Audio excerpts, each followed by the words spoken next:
So our first guest knows a thing or two about fashion, whether it's channeling early 2000s chic from her time in 3LW and the Cheetah Girls. Also as one of the co-hosts of The Real and E! News, Adrienne Bailon-Houghton is now back to her musical roots as a celebrity detective on Fox's show I Can See Your Voice, where she and a panel of celebs help one contestant figure out who's the bad singer and who's the good singer. Take a look. Laura, I've got some great news for you. Okay. I think you've got two bad singers here. Wow. The break dancer. The breath placement was perfect to the recording that we heard, but I think it just might be that he practiced really well. The referee, I don't believe that voice came out of her body. So I would actually eliminate the referee as the bad singer. There you have it. Please welcome to the tandem, Adrienne Bailon-Houghton. Come on out, beautiful.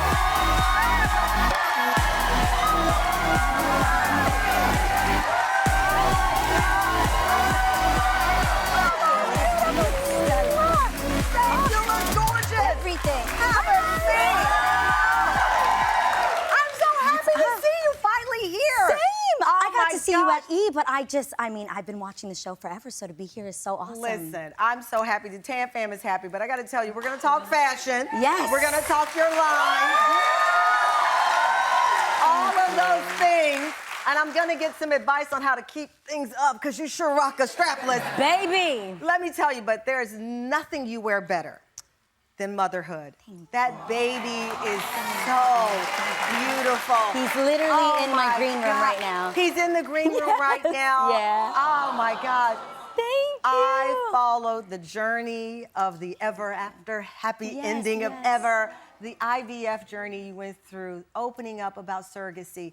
Yeah. It's been beautiful to watch. Thank you. I feel like it's so weird because you get to this place and it's something you prayed for such a long time. And I swear that on a daily basis. And my sister says she feels this way too, and a lot of other moms, you just stare at them and you're like, Oh, I do it all the time. can't believe you're real. Yeah. Like, I literally stare at him every day. He's now starting to talk so much more and his personality is coming out. And it's just, it is, I will never stop reminding myself that this is the miracle I prayed for. And so, yeah, exhausted. But it is. First Chasing of all, him. You and Israel, it's such a beautiful family, but I understand that sentiment. The other day, I'll tell you a confession, Tampa. I literally leaned over to smell my son's breath. Oh, yeah. Yeah. Because I just wanted every part of him to be absorbed. Yes. Now, he had Doritos, but I enjoyed every moment of it. Yeah. But your baby is a fashionista. Hey, we try. I mean, fashion runs in the game in that family. He loves to get dressed. It's like hysterical. I've done a terrible job at documenting it. No, we have your playroom. I think we have his room, some video of his room, his playroom makeover that you did. I can't believe that's a playroom. Yes. The reality is we co-sleep, so we don't call him his bedroom anymore. We're like, that bed is there for when my cousins come over or they got kids. They sleep in that room. That boy is in that bed with me. I'm not letting him go. Wait, but I love the silk pajamas. You know, he's a fancy little boy. I said, okay, we gonna live the fancy life.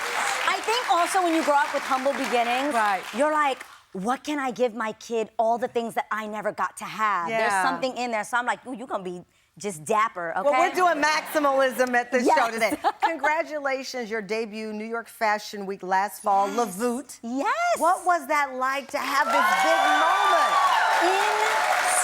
Insane. Honestly, I think growing up, in New York City as a LES girl, Lower East Side girl, I was obsessed with fashion. I used to draw sketches growing up. I think Crayola even came out with a sketchbook. I got it. Thought I was doing the most. And then I realized how much stuff costs. Yeah. And fashion just wasn't realistic for me to be a part of. I wasn't able to be a part of that story because it wasn't affordable Did you fashion. see that prom dress? That was made by somebody. My parents couldn't afford most of my big occasion things. First of all, I went to Catholic school, so I went from uniform to my aunts or family members and their Vogue patterns. Everything was made because we couldn't afford it. But that's where you get creative, right? Like, I start thinking to myself, okay, my ideas come from my humble beginnings, from the fact that we didn't have. I think I actually was in Teen Vogue when I was like maybe 16 or 17 with 3LW with like a Hanes undershirt that I stuck a bunch of safety pins Right. on. Well, that was the style. Come on, that was rocking. I made it myself, and when I came to the set that day, they actually let me wear it for the photo shoot. I can't find the photo anywhere, but if somebody finds it, DM it to me.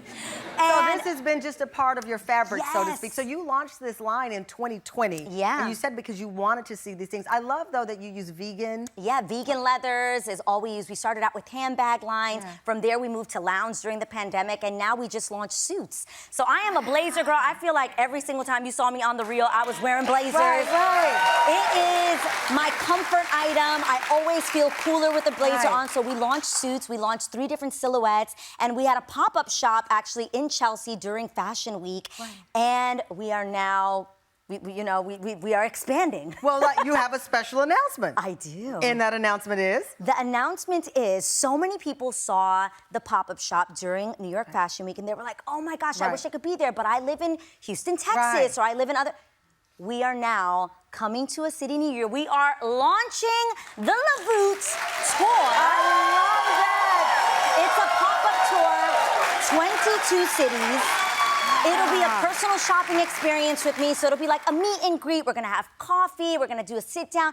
And for me, this just means so much because the people that I looked up growing up with, that I adored, Yeah. I never got to meet them. You know, Yeah. I never had those But I moments. love that about you because, full disclosure, there are a lot of lines and people put their names on a line Yeah. and you never see them in their clothes. And I'm like, if you want me to wear, why aren't you in it? Baby, I And I created love you in all the that. things that I wanted to wear that I just wasn't willing to spend all that money on. Right, Okay? I love it.